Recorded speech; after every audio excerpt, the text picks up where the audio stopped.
I learned how to snowboard here when I was 6 years old. And it's always been the home resort. Love this place. I think Bachelor taught me a lot about being a snowboarder and riding my snowboard. It's this big skate park, mountain, tons of little transitions, tons of bumps everywhere.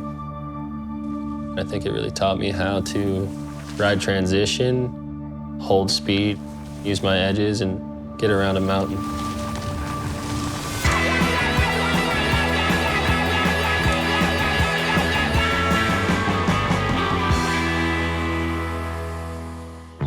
Growing up, it was every weekend, wake up early, there'd be a snowboard movie on the TV already. Dad would have breakfast made.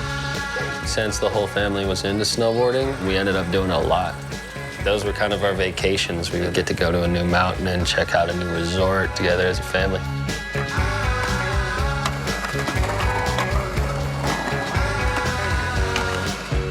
I think a lot of my early success came from competing. It was a way for me to come up and a way for people to learn who I was. And when you did good, you were hyped, and that was a good feeling to chase.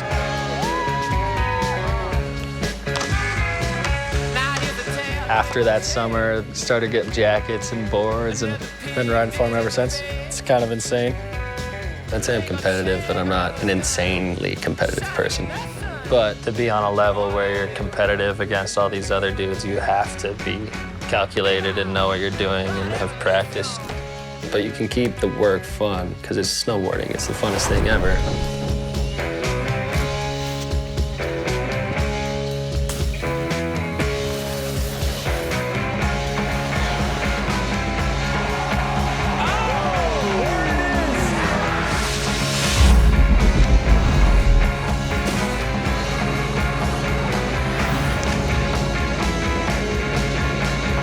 I just snowboard because it's super fun and it's what I love to do, but when you do anything too much, you definitely end up getting burnt out on it. Definitely competing, you're doing that every weekend. You go to the same spots to do these same contests, and it's the same half pipe. When you do that over and over again, it loses some of its sparkle, the stuff that makes it special. 67.2, and unfortunately just missing out here on finals. That's going to do it for Ben Ferguson. One more time, Bill. I love riding powder. I think everybody does. That's the best. We got into free riding, just being at home riding at Bachelor. Anytime it would snow, we would just ride the mountain and kind of learn how to ride POW. Because it is different than riding park. You gotta learn how to land in it. You gotta learn how to lean back. Different way to enter and exit a turn.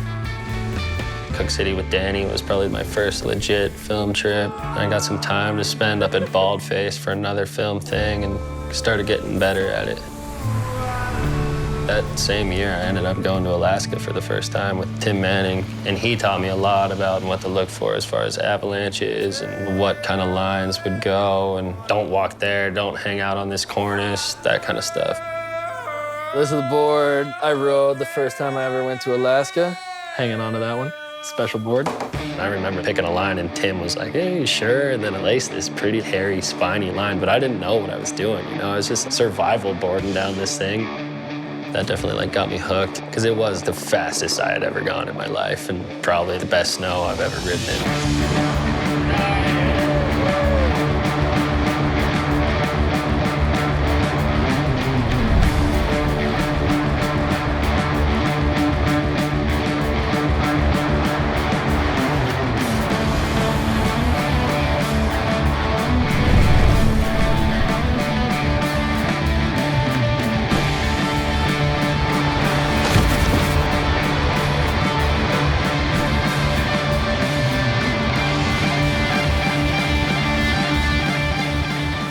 I definitely see myself in the next coming years getting way more into filming in the big mountains, and being prepared and knowing what you need to know to do it safely is super important. There's just so much that I could get into, and that's what I want to chase, and I want to get better at that kind of stuff. Snowboarding is my lifestyle. It's what I do, like the people I hang out with. It's what I get excited for. I think I'll always be a snowboarder. I mean, I'm obviously gonna try to do it as long as I can professionally, but when that ends, I mean, I'll always live in the mountains. I love it.